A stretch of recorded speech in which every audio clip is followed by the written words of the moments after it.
Dans l'enceinte austère du tribunal, où l'odeur de cire à parquet et de vieux papiers emplissait l'air, Amélie Dubois, une jeune femme noire en regard inquiet, sentit le poids des regards posés sur elle comme une chape de plomb. Ses mains, crispées sur l'ourlet de sa jupe bleu marine soigneusement repassée, trahissaient une nervosité qu'elle s'efforçait de dissimuler. Elle n'était ni accusée, ni plaignante, mais simple témoin dans une affaire qui, en apparence, semblait banale, une dispute de propriété entre Madame Leroux, une amie de longue date de sa mère, et son voisin, un homme blanc aux manières arrogantes. Pourtant, dès qu'elle franchit le seuil de la salle d'audience, Amélie perçut d'une hostilité silencieuse, un murmure implicite dans les yeux des spectateurs, tous blancs, qui la dévisageaient, comme si elle n'avait pas sa place en ces lieux. Sa mère, Madame Dubois, une femme au porte-altier, vêtue d'une robe stricte mais élégante, lui glissa à l'oreille « Relève la tête, ma chérie. Tu es là pour dire la vérité, rien de plus. » Ces mots, prononcés avec une douceur ferme, étaient un rappel des leçons que sa mère lui avait inculquées depuis l'enfance. Ne jamais se laisser intimider, même lorsque le monde semble dressé contre vous. Amélie hocha la tête, s'efforçant de respirer calmement, mais son cœur battait à tout rompre.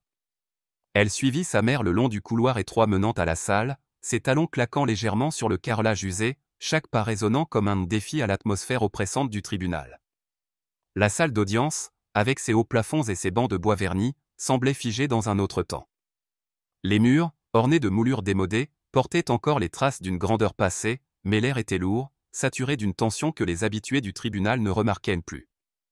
Les spectateurs, avocats, greffiers et officiers semblaient tous appartenir à un monde qui n'était pas celui d'Amélie. Elle s'assit au deuxième rang, à côté de sa mère, les mains croisées sur ses genoux, tentant de se fondre dans le décor. Mais elle ne pouvait échapper au regard insistant de l'officier Pierre Lefebvre, un homme trapu aux cheveux grisonnants, posté près du mur du fond, les bras croisés. Lefebvre scrutait la salle avec une vigilance exagérée, comme s'il cherchait une menace invisible. Son regard s'arrêta sur Amélie, et il ne le détourna pas. La jeune femme tenta un sourire timide, espérant apaiser la tension qu'elle sentait monter en elle. Mais le regard de Lefebvre ne s'adoucit pas. Il semblait au contraire se durcir, comme si sa simple présence était une provocation. Amélie baissa les yeux, fixant ses mains, ses ongles soigneusement limés, ses doigts légèrement tremblants. Elle se rappela les conseils de sa mère, « Garde la tête haute, Amélie. Ils n'ont aucun droit de te faire sentir moins que ce que tu es. » Mais dans cette salle, entourée de visages qui ne lui ressemblaient pas, ces mots semblaient difficiles à mettre en pratique. Le silence de la salle fut rompu par le froissement des dossiers et le murmure étouffé des avocats. Le juge, Madame Élise Moreau, une femme d'âge mûr aux lunettes sévères perchées sur le bout de son nez, feuilletait ses notes avec une indifférence apparente. Son visage, marqué par des années de service dans un système rigide, ne trahissait aucune émotion. À ses côtés, Claire, une jeune greffière aux cheveux blonds attachés en un chignon impeccable, écrivait rapidement, ses doigts crispés sur son stylo. Claire semblait mal à l'aise, son regard évitant soigneusement celui d'Amélie, comme si elle craignait d'être associée à cette jeune femme qui attirait tant d'attention. Dans la foule, un autre visage familier observait la scène, Monsieur Dubois, un vieil ami de la famille, un homme discret aux lunettes épaisses et au costume légèrement usé. Il n'était pas un parent direct, mais il avait toujours été là pour Amélie et sa mère, un trop constant dans les moments difficiles. Ce jour-là, il était venu pour soutenir Madame Leroux, mais son regard s'attardait sur Amélie, comme s'il pressentait que quelque chose n'allait pas. Ses mains, posées sur ses genoux, se crispaient légèrement, trahissant une inquiétude qu'il n'exprimait pas. L'avocat de la défense, Monsieur Garnier, un homme élancé aux tempes argentées, se leva avec une assurance presque théâtrale. Sa cravate de soie rouge contrastait avec son costume noir impeccable, et son sourire, bien que poli, semblait dissimuler une intention moins honorable. Il s'adressa à Amélie d'une voix mielleuse, presque condescendante. « Mademoiselle Dubois, vous affirmez avoir vu cette limite de propriété de vos propres yeux ?»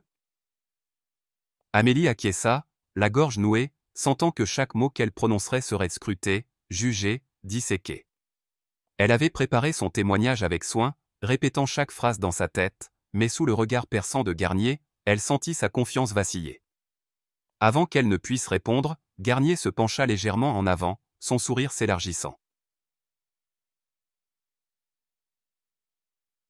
« Dites-moi que, oui, dites-moi.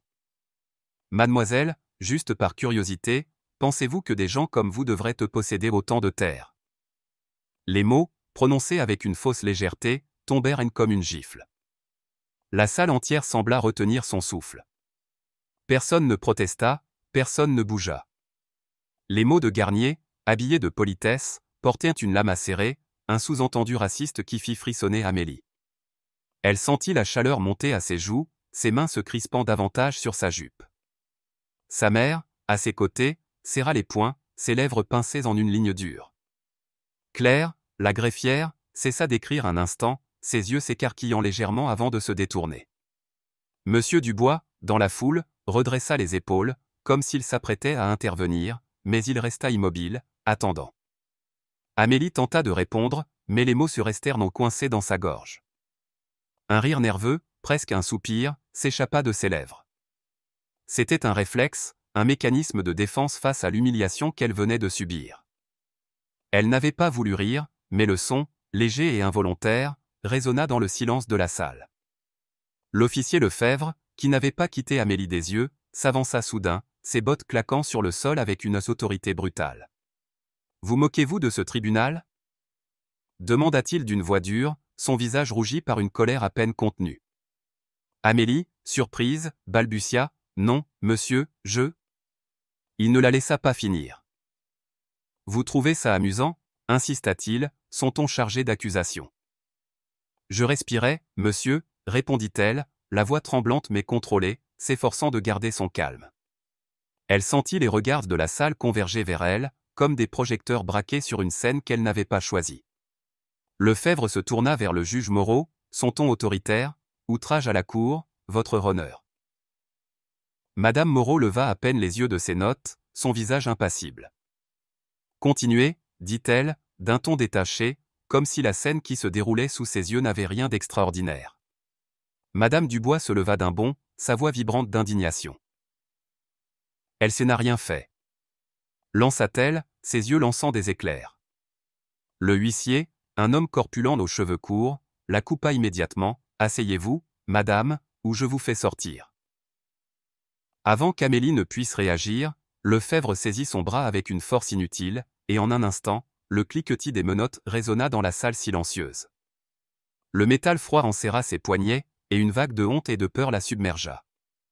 Elle baissa la tête, incapable de croiser le regard de sa mère ou de quiconque dans la salle. Claire, la greffière, griffonna quelque chose sur son carnet, ses mains tremblantes, tandis que Monsieur Dubois, dans la foule, serra les dents, son visage crispé par l'impuissance. C'est alors qu'un grincement discret se fit entendre. La lourde porte en bois du fond de la salle s'ouvrit, et une silhouette imposante apparut dans l'embrasure.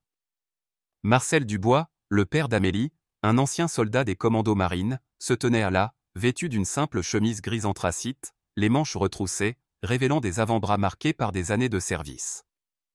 Son visage, rasé de près, exsudait une calme puissance, une autorité naturelle qui ne nécessitait ni gestes brusques ni éclats de voix. Son regard, perçant mais maîtrisé, se posa d'abord sur les menottes qui enserraient les poignets de sa fille, puis sur la main de Lefebvre, toujours crispée sur son bras. La salle entière sembla retenir son souffle. Les murmures s'éteignirent. Les stylos cessèrent de gratter, les chaises ne grincèrent plus.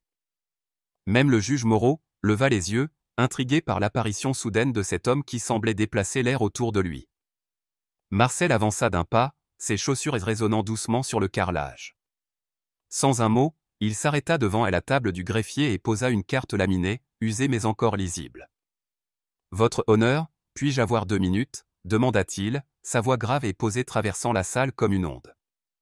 Le juge Moreau fronça les sourcils, ajustant ses lunettes. « Qui êtes-vous » demanda-t-elle, son ton mêlant curiosité et méfiance. Marcel ne détourna pas son regard. Marcel Dubois, ancien membre des commandos marines, missions en Afrique de l'Ouest.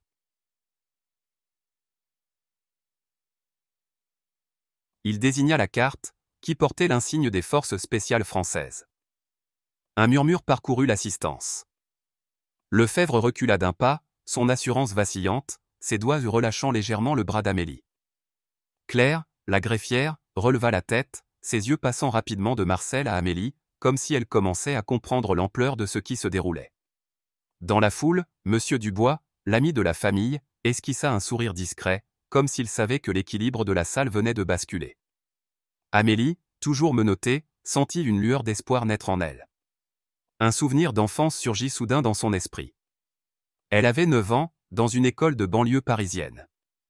Une enseignante, Madame Fournier, avait murmuré à un élève noir en difficulté, « Peut-être que les livres ne sont pas pour toi. » Amélie, assise au fond de la classe, avait baissé les yeux, croyant que son silence la protégerait.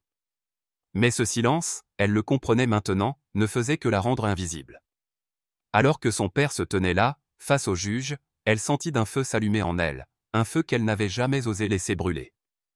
La salle d'audience, figée dans un silence tendu, sembla s'éveiller lorsque Marcel Dubois, le père d'Amélie, posa sa carte laminée sur la table du greffier. Son geste, simple mais chargé d'une autorité naturelle, fit vaciller l'équilibre précaire de la pièce. Les murmures étouffés des spectateurs s'évanouirent, remplacés par un silence si profond qu'on aurait pu entendre le tic-tac d'une montre. Le juge Élise Moreau, dont le visage jusqu'alors impassible trahissait une légère curiosité, ajusta ses lunettes et se pencha légèrement en avant. « 2 minutes, monsieur Dubois. » dit-elle, sa voix teintée d'une prudence mesurée. « Mais je vous préviens, ce tribunal ne tolère pas les intimidations. » Marcel inclina légèrement la tête, un geste de respect qui ne trahissait aucune soumission. « Pas d'intimidation, votre honneur, répondit-il, sa voix grave résonnant comme une vague calme mais inexorable. Je ne fais que rappeler à cette cour qui elle a blessé. Ces mots, prononcés sans hausser le ton, portaient une force qui fit frissonner l'assistance. Amélie, toujours menottée, sentit son cœur s'accélérer, mais cette fois, ce n'était pas la peur qui dominait. C'était une lueur d'espoir, un feu naissant qu'elle n'avait jamais osé allumer auparavant. Elle releva les yeux, croisant ceux de son père pour la première fois depuis son entrée dans la salle. Dans ce regard, elle trouva une ancre, une promesse silencieuse qu'elle n'était pas seule. L'officier Pierre Lefebvre, dont l'assurance s'était fissurée à l'apparition de Marcel, relâcha complètement le bras d'Amélie. Ses doigts, encore crispés un instant plus tôt, semblaient hésiter, comme s'il mesurait soudain la portée de ses actes. Claire, la jeune greffière, releva la tête de son carnet, ses mains tremblantes posées sur la table. Elle avait discrètement sorti son téléphone sous son bureau, enregistrant la scène, bien que son geste fût instinctif, presque inconscient. Une part d'elle voulait agir, intervenir, mais la peur de perdre son poste la paralysait. Elle baissa les yeux, ses joues rosissant sous le poids de sa propre inaction. Dans la foule, Monsieur Dubois, l'ami de la famille, observait la scène avec une intensité silencieuse. Ses lunettes épaisses reflétaient toute la lumière tamisée de la salle, mais son regard restait fixé sur Marcel. Il connaissait l'histoire de cet homme, les missions périlleuses en Afrique de l'Ouest, les nuits sans sommeil dans des zones de guerre. Monsieur Dubois, un ancien professeur à la retraite, avait toujours admiré la résilience de Marcel, mais aujourd'hui, il voyait autre chose, une force tranquille, canalisée non pas pour combattre un ennemi lointain, mais pour protéger sa fille. Marcel s'avança d'un pas de plus, son regard passant du juge à l'officier Lefebvre, puis revenant à Amélie. « Ma fille est ici pour témoigner, dit-il, chaque mot pesé avec soin. Elle n'a manqué de respect à personne. Elle mérite d'être entendue, pas enchaînée. » Il marqua une pause, laissant ses paroles s'installer dans la salle. « Je demande simplement que justice soit rendue. » Le mot « justice » résonna, non pas comme une accusation, mais comme un appel, un rappel de ce que ce tribunal était censé représenter. Le juge Moreau, pour la première fois, sembla troublé. Ses doigts, qui feuilletaient distraitement ses notes, s'immobilisèrent. Elle releva les yeux, observant Amélie, toujours immobile, les poignets entravés par les menottes. Quelque chose dans le regard de la jeune femme, un mélange de peur, de défi et de dignité, la toucha. Élise Moreau avait présidé des centaines de procès, entendu des milliers de témoignages, mais elle avait rarement vu une telle tension dans une salle d'audience. Elle se souvenait de ses débuts, lorsqu'elle était une jeune magistrate pleine d'idéaux, convaincue que la loi pouvait être un rempart contre l'injustice. Mais les années, les compromis, la lourdeur du système l'avaient usée. Aujourd'hui, face à cette jeune femme menottée pour un soupir, elle sentit une fissure dans sa carapace d'indifférence. « Monsieur l'officier » dit-elle enfin, sa voix plus ferme qu'auparavant, retirez les menottes. Lefebvre tressaillit, comme s'il avait été giflé. Il ouvrit la bouche pour protester, mais un regard du juge le fit taire. À contre-cœur, il sortit une clé de sa poche et déverrouilla les menottes d'Amélie. Le métal cliqueta une dernière fois, et Amélie massa ses poignets, sentant le sang circuler à nouveau. Elle ne pleura pas, mais ses yeux brillaient d'une émotion contenue. Sa mère, Madame Dubois, posa une main sur son épaule, un geste discret mais chargé d'amour. Le juge se tourna vers Amélie. Mademoiselle Dubois, si vous avez quelque chose à dire, c'est le moment. La salle retint son souffle. Amélie sentit tous les regards converger vers elle, mais cette fois, ils n'étaient pas tous hostiles. Claire, la greffière, releva les yeux, son téléphone toujours caché sous la table, enregistrant chaque seconde. Monsieur Dubois, dans la foule, hocha légèrement la tête, comme pour l'encourager. Et Marcel, debout à quelques pas, lui adressa un regard qui disait « Tu es plus forte que tu ne le crois ». Amélie ferma les yeux un instant, laissant un souvenir remonter à la surface. Elle avait 14 ans, dans un lycée de banlieue parisienne. Un professeur, Monsieur Lambert, avait reproché à un élève noir de ne pas avoir fait ses devoirs. « Ce n'est pas pour vous, ce genre de travail », avait-il dit, assez fort pour que toute la classe l'entende. Amélie, assise au fond, avait baissé la tête, son silence la rendant complice malgré elle. Elle avait cru que se taire la protégerait, mais ce silence l'avait rongée, année après année, comme une blessure qui ne guérit jamais complètement. Ouvrant les yeux, elle prit une profonde inspiration. « Le silence ne protège pas », dit-elle, sa voix douce mais claire, traversant la salle comme une flèche. Il efface. Les mots, simples mais puissants, semblèrent suspendre le temps. Personne ne bougea. Claire, la greffière, sentit une larme couler sur sa joue, qu'elle essuya discrètement. Monsieur Dubois, dans la foule, murmura un « bravo » presque inaudible. Même l'avocat Garnier, qui avait jusque-là affiché une assurance arrogante, baissa les yeux, mal à l'aise. Le juge Moreau se redressa dans son fauteuil, ses lèvres pincées. Elle ne dit rien, mais son regard s'attarda sur Amélie, comme si elle voyait la jeune femme pour la première fois. « Cette audience est suspendue », déclara-t-elle enfin, frappant son marteau avec une autorité retrouvée. « Nous reprendrons demain. » La salle s'anima doucement, les murmures reprenant, mais l'atmosphère avait changé. Quelque chose d'indéfinissable, une prise de conscience collective, flottait dans l'air. Marcel s'approcha d'Amélie, posant une main ferme mais douce sur son épaule. « Tu as été courageuse », murmura-t-il, sa voix empreinte de fierté. Amélie esquissa un sourire tremblant, ses yeux brillants.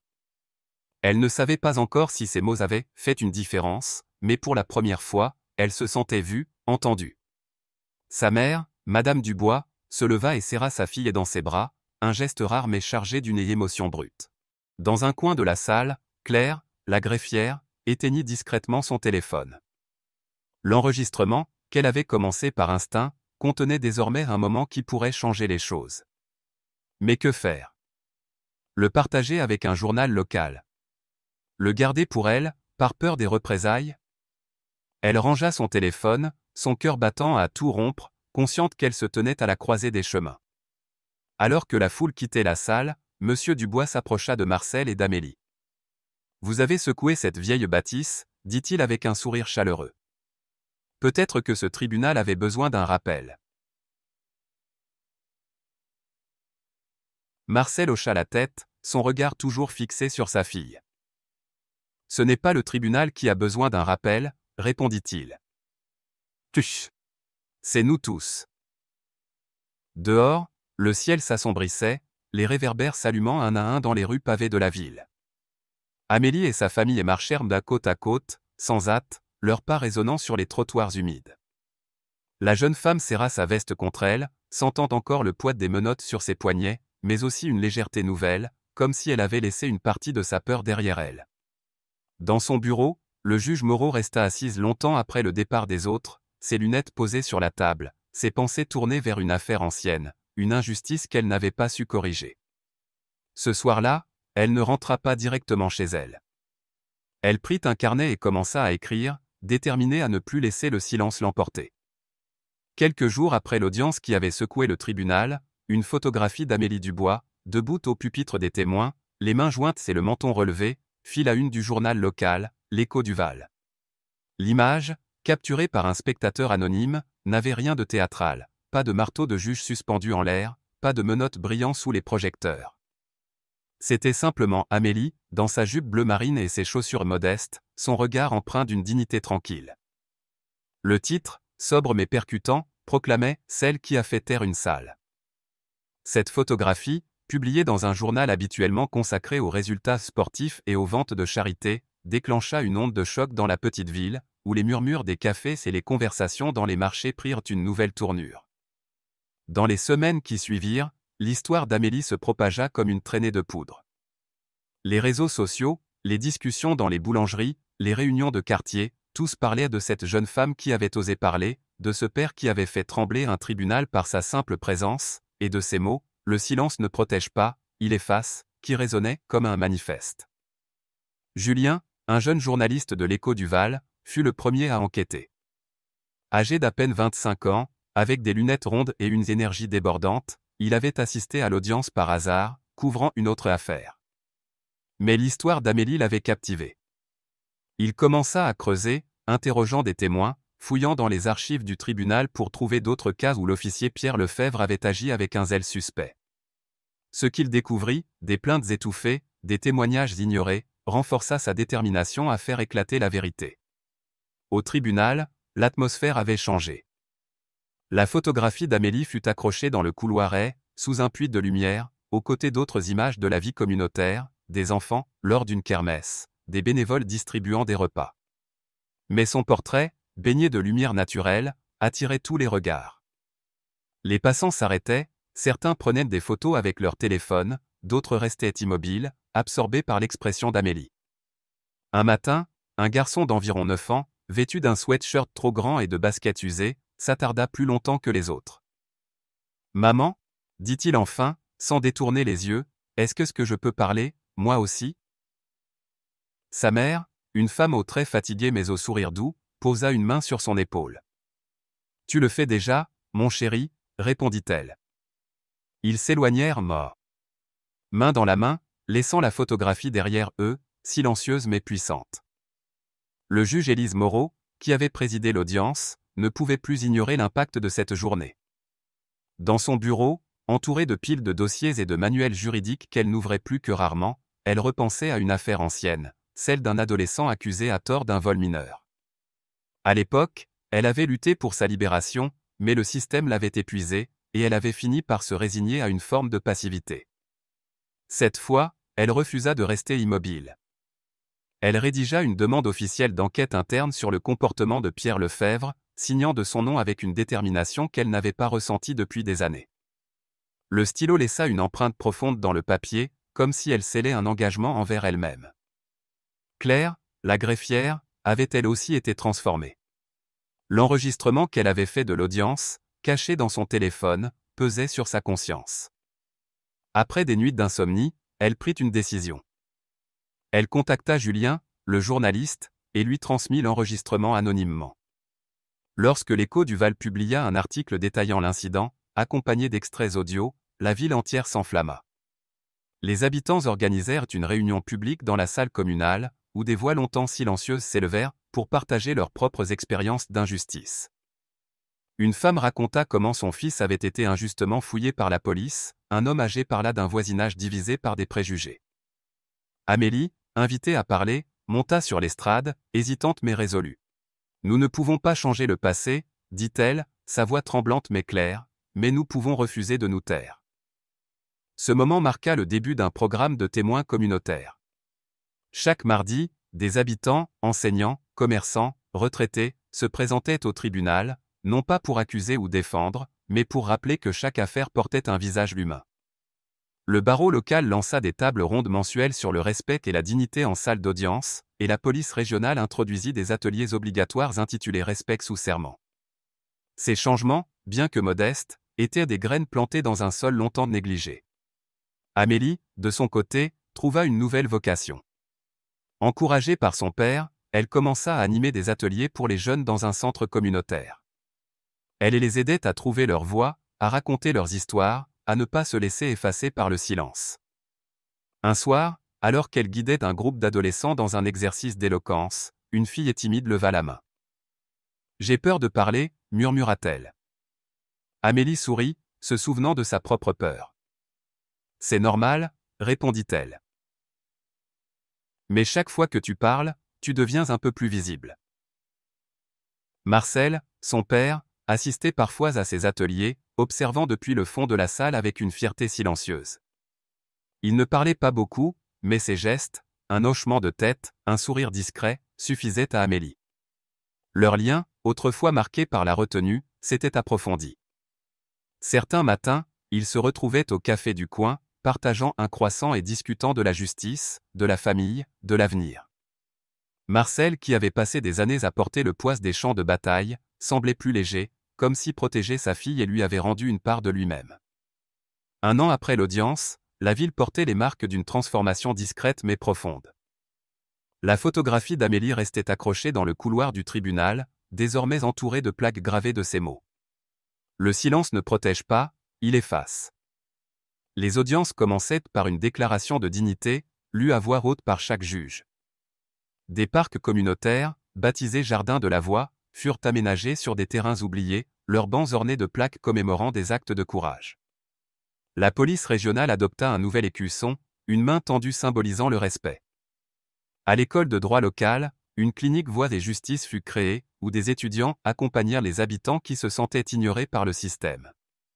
Amélie et Marcel continuaient leur routine, parfois assistant ensemble et à la messe du matin, parfois partageant un café sous les platanes.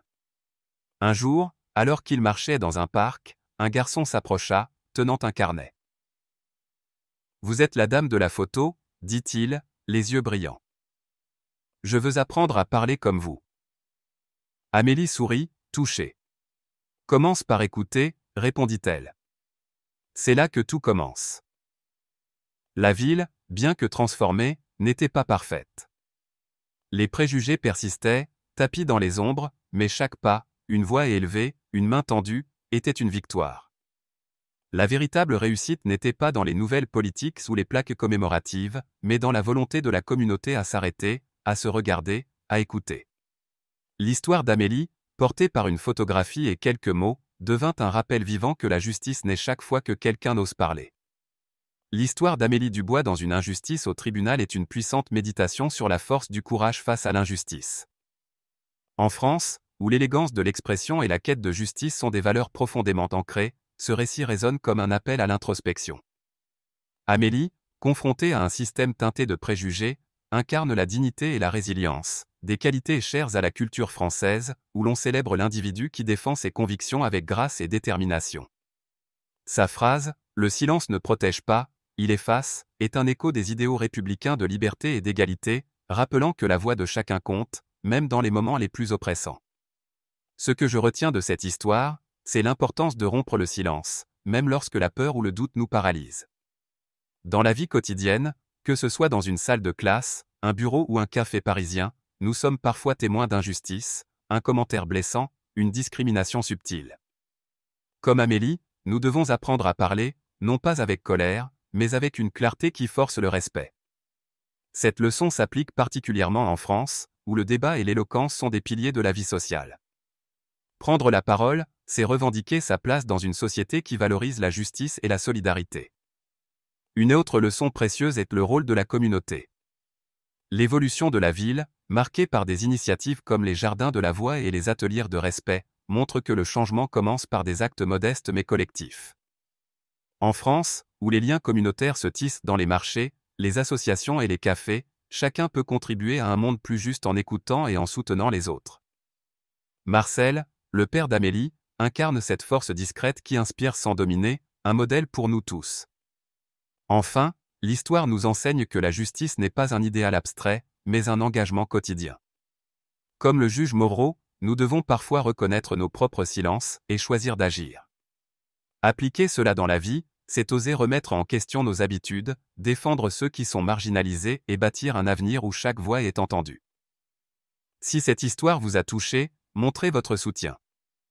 Cliquez sur j'aime, partagez cette vidéo pour inspirer d'autres, abonnez-vous à la chaîne pour ne rien manquer, et laissez un commentaire avec vos pensées. Dites-nous Quand avez-vous brisé le silence face à une injustice? Ensemble, faisons entendre nos voix pour un monde plus juste.